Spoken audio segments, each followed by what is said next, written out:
Hello friends, तो इस video में हम बात करेंगे क्लीवेज इन एग्स, यानी एम्ब्रियोनिक डेवलपमेंट के दौरान जो हमारा जाइगोट बनता है उसमें आगे कैसे सेल डिवीज़न होता है, तो उसको हम पढ़ेंगे। तो यहाँ पर जो क्लीवेज होता है वो होता क्या है, जो अर्ली एम्ब्रियो होता है। अर्ली एम्ब्रियो का मतलब जो जाइगोट होता है, और जाइगोट से जस्ट थोड़े सा आगे जो स्टेजेस होती हैं मोरुला और ब्लास्टुला, उनमें सेल डिवीज़न कैसे होता है।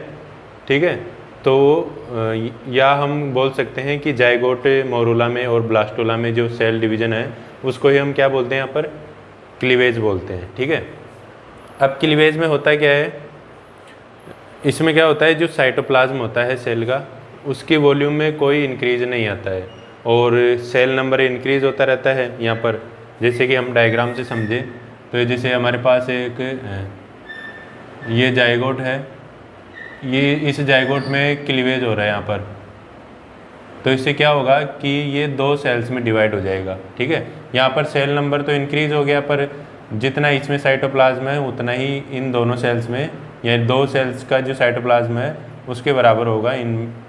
ठीक है, तो यहाँ पर सेल का जो साइटोप्लाज्म है या एम्ब्रियो का जो साइटोप्लाज्म है वो इंक्रीज नहीं हो रहा है, केवल सेल नंबर इंक्रीज हो रहा है। इस तरह से इसमें आगे फिर सेल डिवीज़न होगा, तो इस तरह से 4 सेल्स हो जाएंगी। साइटोप्लाज्म उतना ही है जितना कि जाइगोट में था। ठीक है, तो ये होता है हमारा क्लीवेज। इसमें सेल नंबर तो इंक्रीज होता है और सेल साइटोप्लाज्म है वो उसका वॉल्यूम इंक्रीज नहीं होता है यहाँ पर। ठीक है, और हम बात करें जो क्लीवेज होता है उसमें G1 और G2 फेज एब्सेंट होती है। इस वजह से जो क्लीवेज होता है उसमें टाइम कम लगता है। जो नॉर्मल सेल डिवीज़न होता है, ठीक है, माइटोसिस, उसके कंपैरिजन में इसमें टाइम कम लगता है। ठीक है, क्योंकि यहाँ पर G1 और G2 फेज एब्सेंट है और वहाँ पर जो नॉर्मल सेल डिवीज़न होता है उसमें G1 और G2 फेज इंक्लूड होती है, जो कि मोर टाइम कंज्यूमिंग स्टेजेस होती है नॉर्मल सेल डिवीज़न में। ठीक है, तो ये यहाँ पर ध्यान रखना है। अब जो क्लीवेज है वो किस पर डिपेंड करता है कि किस टाइप का सेल डिवीजन, किस टाइप का क्लीवेज होगा एग में। यहाँ पर अलग अलग टाइप का क्लीवेज देखने को मिलता है हमको जो जाइगोट होता है उसमें। तो किस पर डिपेंड करता है, अमाउंट और डिस्ट्रीब्यूशन ऑफ योग, यानी योग का जो अमाउंट कितना है, उसकी मात्रा कितनी है, और डिस्ट्रीब्यूशन क्या है उसका, कितना वो फैला हुआ है, कम है या ज़्यादा है उसमें। ठीक है, कौन से यानी से जो जाइगोट है उसके अपर पार्ट में है या लोअर पार्ट में या बीच में सेंटर में योग प्रेजेंट है, तो उसका डिस्ट्रीब्यूशन कौन सी जगह पर है जाइगोट में, उसके बेसिस पर ये फिर अलग अलग टाइप्स का हो जाता है। ठीक है, अभी उसके बेसिस पर हम इसके टाइप्स को देखें तो इसमें 2 टाइप्स निकल के आ जाते हैं, मेजर टाइप्स। इसमें पहला है हमारा होलोब्लास्टिक क्लीवेज, होलोब्लास्टिक, और दूसरा है मीरोब्लास्टिक क्लीवेज। अब होलोब्लास्टिक क्लीवेज क्या होता है, यहाँ पर जो होलोब्लास्टिक क्लीवेज है वो कंप्लीट क्लीवेज होता है। कंप्लीट क्लीवेज का मतलब यहाँ पर जो सेल डिवीज़न होगा वो पूरा कंप्लीट होगा, यानी ये यहाँ पर आप देख सकते हैं, इसमें यहाँ से स्टार्ट हुआ है क्लीवेज, फरो का फॉर्मेशन, और पूरी जो सेल है उसको बराबर 2 भागों में डिवाइड करती है। ठीक है, तो ये जो डिवीज़न होता है वो कंप्लीट होता है।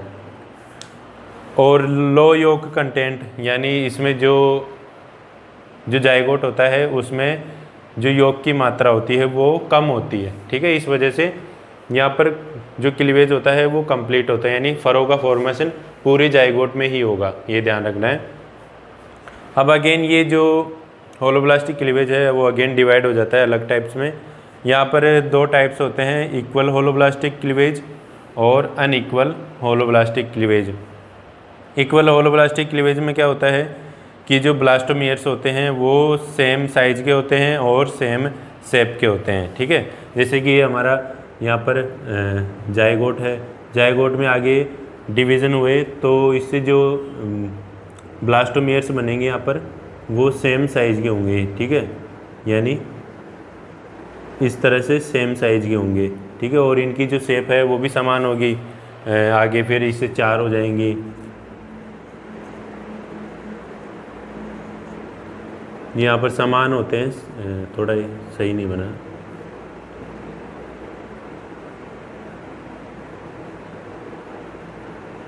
समान साइज और शेप के होते हैं, ठीक है। अब कौन से एग्स में पाया जाता है ये?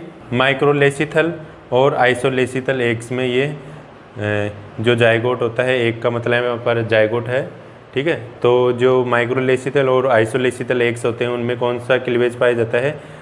इक्वल होलोब्लास्टिक क्लीवेज, ठीक है। यहाँ पर ये जो इंडिविजुअल जो सेल्स हैं डिवीजन के बाद उनको हम क्या बोलते हैं? ब्लास्टोमियर्स, ठीक है। ब्लास्टोमियर सेम साइज की और शेप की है। अब नेक्स्ट है हमारा इसका टाइप है अनइक्वल होलोब्लास्टिक क्लीवेज। इसमें क्या होता है, जब जाइगोट में सेल डिवीज़न होता है तो उसमें जो ब्लास्टोमियर्स होते हैं उनकी साइज और शेप अलग अलग होती है। यहाँ पर फिर दो टाइप्स के ब्लास्टोमियर्स बनते हैं, मैक्रोमियर्स और माइक्रोमियर्स। मैक्रोमियर्स का मतलब है यहाँ पर ऐसे ब्लास्टोमियर्स जिनकी जो शेप है वो ज़्यादा है, उनकी साइज़ बड़ी होती है यहाँ पर, ठीक है। और माइक्रोमियर्स की जो साइज़ है वो छोटी होती है, ठीक है। इस तरह से बनते हैं। जहाँ जैसे हमारे पास जाइगोट है, इसमें डिवीज़न हुआ, पहले तो इससे 2 सेल्स बन जाएंगी, ठीक है। अब यहाँ पर 2 सेल्स यहाँ पर छोटी होंगी और 2 सेल्स बड़ी होंगी। आगे हम इसको डिटेल में समझेंगे, ठीक है। जब इसके जो टाइप्स हैं उनको हम डिटेल में पढ़ेंगे कि कैसे माइक्रोमियर्स और मैक्रोमियर्स का फॉर्मेशन होता है। तो जो ऊपर की जो छोटी ब्लास्टोमियर्स हैं उनको हम क्या बोलेंगे? माइक्रोमियर्स, ठीक है। ये माइक्रोमियर्स हैं और ये मैक्रोमियर्स, ठीक है, जिनकी साइज बड़ी होती है। अब कौन से एग्स में पाया जाता है अनइक्वल होलोब्लास्टिक क्लीवेज? मीजोलेसिथल एग में पाया जाता है और टीलोलेसिथल एग में पाया जाता है, ठीक है। अब आगे हम डिटेल में बात करते हैं मीरोब्लास्टिक क्लीवेज। अब अगला टाइप है हमारा मीरोब्लास्टिक क्लीवेज। तो जो मीरोब्लास्टिक क्लीवेज है उसमें क्या होता है? जो मीरोब्लास्टिक क्लीवेज है उसमें हाई योक कंटेंट होता है एग में, ठीक है। साइटोप्लाज्म के कंपेयर में हाई योक कंटेंट होता है। साइटोप्लाज्म कम पाया जाता है एग में और जो योक है वो ज़्यादा मात्रा में पाया जाता है।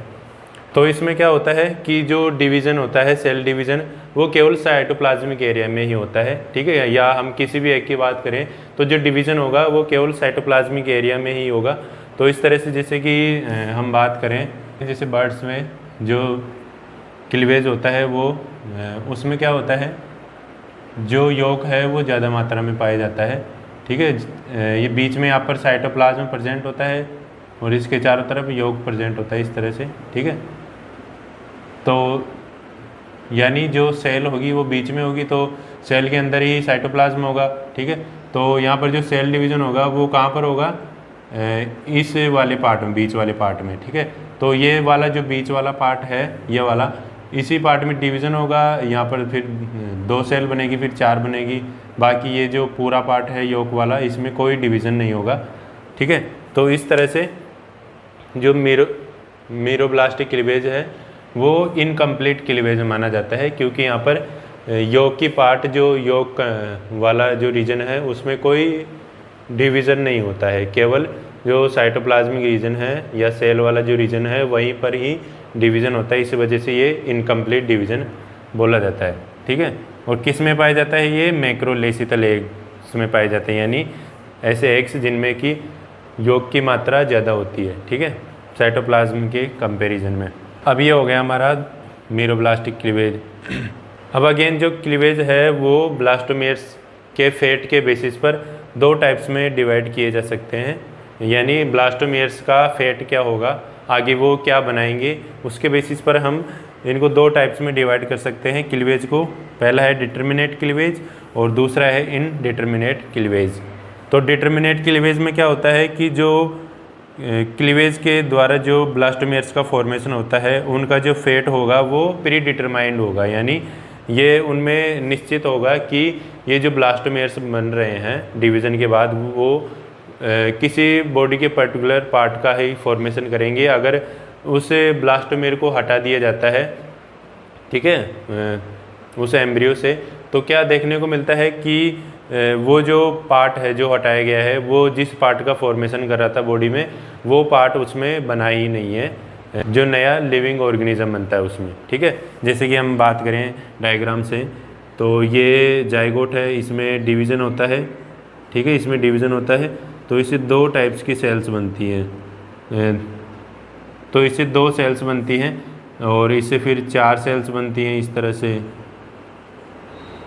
तो यहाँ पर जो हर सेल्स बन रही है, ब्लास्टोमेयर्स बन रही हैं, उनका जो फेट है वो डिसाइड होगा। इसका अलग फेट होगा, इसका अलग फेट होगा, इसका अलग, इसका अलग, ठीक है। अगर मैं इसमें से एम्ब्रियो में से, ठीक है, ये वाला जो ब्लास्टोमेयर है वो हटा देता हूँ, तो मेरे को क्या देखने को मिलता है कि ये जो ब्लास्टोमेयर जिस पार्ट का फॉर्मेशन कर रहा था बॉडी के, वो पार्ट उस जो ऑर्गेनिज्म है उसमें बना ही नहीं है, ठीक है। तो यहाँ पर जो ब्लास्टोमेयर्स हैं उनका फेट पहले से ही डिसाइड होता है कि वो आगे जाकर क्या फॉर्म करेगा, ठीक है। और ये किस में पाया जाता है, हमको अधिकतर प्रोटोस्टोम्स में देखने को मिलता है। अब इनडिटरमिनेट क्लीवेज में क्या होता है कि जो ब्लास्टोमेयर्स का फेट है वो प्री डिटरमाइंड नहीं होता है यहाँ पर, ठीक है। यहाँ पर अगर हम जैसे कि ये यहाँ पर सेल डिवीज़न हो रहा है, अगर मैं इसमें से 4 सेल वाले एम्ब्रियो में से अगर मैं ये वाला जो ब्लास्टोमेयर ये हटा भी देता हूँ, तो बाकी की जो सेल्स हैं वो पूरी बॉडी का फॉर्मेशन कर देगी, ठीक है। यहाँ पर कोई हमको ऐसी चीज़ देखने को नहीं मिलेगी कि किसी भी पार्ट का जैसे कमी रह गई, तो वो चीज़ यहाँ पर इनडिटरमिनेट क्लीवेज में देखने को नहीं मिलती है, ठीक है। और each blastomere has the potency to form any part of the body, यानी जो हर ब्लास्टोमेयर है, ठीक है, कोई सा भी ब्लास्टोमेयर अगर मैं एक अलग से ब्लास्टोमेयर इसमें से अलग करता हूँ, ठीक है, और अलग करके उस ब्लास्टोमेयर का अगर कल्चर करवाते हैं, तो क्या देखने को मिलता है कि ये जो अकेला ब्लास्टोमेयर है वो भी इतनी पोटेंसी रखता है कि पूरी बॉडी का फॉर्मेशन कर सके। और यहाँ पर हमको ये देखने को नहीं मिलता है, ठीक है। किस में पाया जाता है, ये ड्यूटेरोस्टोम्स में पाया जाता है, ठीक है। जैसे कि हमारे ह्यूमंस की बात करें तो ह्यूमंस में जो क्लीवेज है वो इनडिटरमिनेट क्लीवेज होता है, ठीक है। अब हम देखते हैं कि जो अलग अलग टाइप्स के एग्स होते हैं उनमें किस तरह का डिवीज़न होता है, किस टाइप से डिवीज़न पाया जाता है वहाँ पर। तो यहाँ पर सबसे पहले हम होलोब्लास्टिक क्लीवेज में जो एग्स आते हैं उनकी बात करते हैं। तो होलोब्लास्टिक क्लीवेज में सबसे पहले हम आइसोलेसिथल एग की बात करते हैं। तो आइसोलेसिथल एग में क्या होता है कि जो योग कंटेंट होता है वो स्पेयर से यानी बिखरा हुआ होता है और इवनली डिस्ट्रीब्यूटेड होता है, पूरे एग में बराबर डिस्ट्रीब्यूटेड होता है सभी जगह पर, ठीक है। तो यहाँ पर जो डिवीज़न होगा वो कौन सा होगा, कंप्लीट क्लीवेज, ठीक है, कंप्लीट क्लीवेज होगा यहाँ पर, ठीक है। तो अब इसमें पहला क्लीवेज टाइप है रेडियल क्लीवेज। तो रेडियल में क्या किस में पाया जाता है, ये इकाइनोडर्म्स में पाया जाता है और एम्फियोक्स में पाया जाता है। अब यहाँ पर इस रेडियल क्लीवेज में होता क्या है, ये हमारे पास जाइगोट है। यहाँ पर जो जाइगोट है उसमें पहला डिवीज़न कौन सा होगा, मेरिडायोनल, ठीक है, मेरिडायोनल क्लीवेज होगा। ये फर्स्ट क्लीवेज प्लेन है यहाँ पर पैटर्न, ठीक है। तो जो मेरिडायनल क्लीवेज होता है वो कैसे होता है, टॉप से लोअर पार्ट, ठीक है, एनिमल पोल से वेजिटल पोल की तरफ जो प्लेन जाता है, ठीक है, वो उसको हम क्या बोलेंगे, मेरिडायनल, यानी जो वर्टिकल होता है। एक तरह से इसको हम वर्टिकल प्लेन बोल सकते हैं ऐसे, ठीक है। किसी भी चीज़ को हम जैसे ऐसे खड़ा काटते हैं, ठीक है, तो वो कौन सा होगा, मेरिडायनल। फिर दूसरा जो क्लीवेज होगा, जो क्लीवेज प्लेन होगा पैटर्न, वो भी कौन सा होगा, मेरिडायनल, ठीक है। तो इस तरह से 4 सेल्स बन जाएंगी इक्वल साइज की। और फिर अगला जो क्लीवेज पैटर्न होगा वो कौन सा होगा, यहाँ पर इक्वेटोरियल, ठीक है। इक्वेटोरियल किसी चीज़ को जैसे आड़ा काटते हैं ना वैसे। तो यहाँ पर जो तीसरा क्लीवेज है वो कौन सा होगा, इक्वेटोरियल, ये थर्ड क्लीवेज है यहाँ पर। तो इस तरह से जब इक्वेटोरियल क्लीवेज होता है तो 2 टायर का फॉर्मेशन होता है, अपर टायर और लोअर टायर। तो अपर टायर में 4 सेल्स होती हैं, लोअर टायर में भी 4 सेल्स होती हैं, जो कि बराबर साइज़ की होती हैं यहाँ पर, ठीक है। तो इस तरह से हमको क्या देखने को मिलता है कि यहाँ पर पूरा कंप्लीट क्लीवेज हो रहा है, ठीक है, यानी बराबर साइज़ की जो सेल्स हैं वो बन रही हैं यहाँ पर। अब जो रेडियल क्लीवेज है ये यहाँ पर कौन सा है, इक्वल होलोब्लास्टिक क्लीवेज है। अब इसमें अनइक्वल होलोब्लास्टिक रेडियल क्लीवेज भी पाया जाता है। तो उसमें क्या होता है ये कि जो थर्ड क्लीवेज होगा वो थोड़ा सा ऊपर होगा। यहाँ पर हमको क्या देखने को मिल रहा है कि जो क्लीवेज है, थर्ड क्लीवेज, वो बिल्कुल सेंटर में से होके गुजर रहा है, बीच में से, ठीक है, बराबर दो पार्ट्स में बांट रहा है, ऊपर की सेल्स को और नीचे की सेल्स को। पर जो अनइक्वल रेडियल क्लीवेज होता है, अनइक्वल रेडियल क्लीवेज या होलोब्लास्टिक क्लीवेज में आता है ये, ठीक है। तो इसमें क्या देखने को मिलता है कि जो क्लीवेज होगा, थर्ड क्लीवेज, वो थोड़ा सा ऊपर होगा, ठीक है। यहाँ पर तो बीच में देखने को मिल रहा है, पर यहाँ पर थोड़ा सा ऊपर हो जाएगा यहाँ पर, ठीक है। तो जिससे क्या होगा कि नीचे तो बड़ी सेल्स होंगी और ऊपर छोटी सेल्स का फॉर्मेशन होगा। तो इस वजह से इसको हम अनइक्वल रेडियल क्लीवेज बोलते हैं।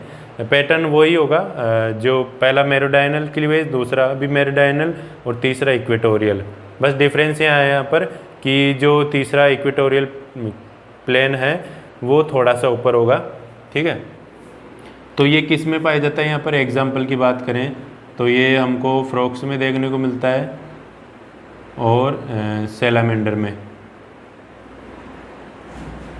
सैलामेंडर में देखने को मिलता है। अब अगला क्लीवेज पैटर्न या टाइप है हमारा स्पाइरल क्लीवेज। स्पाइरल किस में पाया जाता है, एनेलिड्स में, मोलस्का में और फ्लैटवर्म्स में पाया जाता है। अब इसमें होता क्या है कि ये हमारे पास जाइगोट है, इसमें पहला जो क्लीवेज प्लेन होगा वो कौन सा होगा, मेरिडाइनल, मेरिडाइनल, दूसरा भी मेरिडाइनल,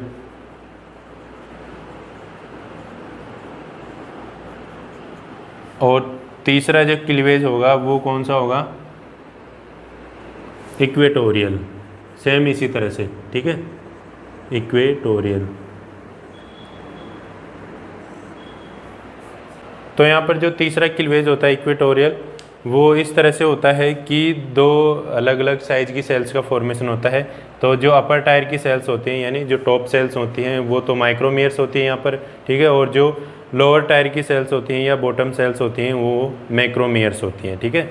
यानी ऊपर छोटी सेल्स होंगी छोटी साइज की और नीचे बड़ी साइज की सेल्स होंगी, ठीक है। तो ये हो गया हमारा स्पाइरल क्लीवेज।